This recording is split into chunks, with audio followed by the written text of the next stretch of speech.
Taasisi ya msaada wa kisheria ya Everlasting Aid Foundation ya jijini Dar es Salaam imetoa wito kwa viongozi wa dini hapa nchini kuhakikisha wanatoa lugha za uponyaji wa majeraha yaliyotokana na matukio ya vurugu za Oktoba 29 na sio kutoa lugha zinazoendelea kuwagawa wananchi katika misingi ya dini zao ili kuongeza mfarakano katika jamii. Tanzania kwa sasa tunahitaji lugha za uponyaji. Hatuhitaji lugha ambazo zitawagawa Watanzania.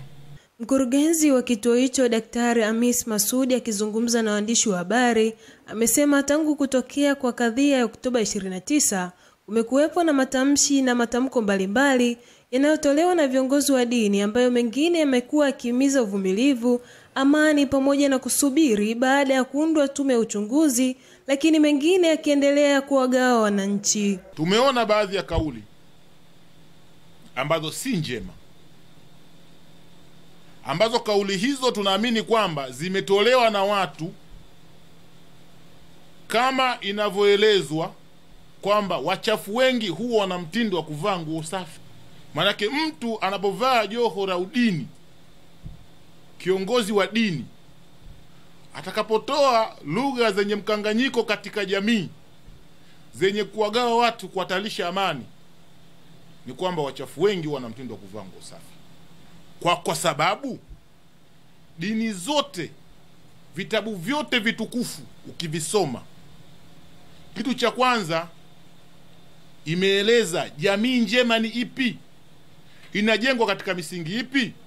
Inajengwa katika misingi ya hekima, inajengwa katika misingi ya uadilifu, inajengwa katika misingi ya tabia njema, inajengwa katika misingi ya ustamilivu.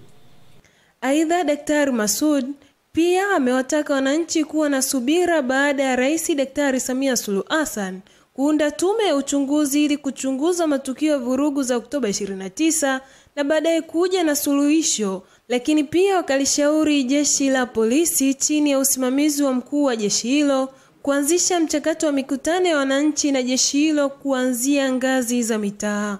Kwa hiyo Inspekta Jenerali wa polisi ni vyema sana, tunamuomba sana aelekeze makamanda wote wa mikoa na wakuu wa polisi wa wilaya OCD na OCS na mapolisi kata, mikutano ya hadhara ifanyike, polisi washuke ili wazungumze na wananchi na watoe elimu ya uzalendo na elimu, kwa sababu hiki kizazi ambacho tunakiona sasa ishafikia hatima kwamba wanaona kwamba wao wako tayari kwa lolote.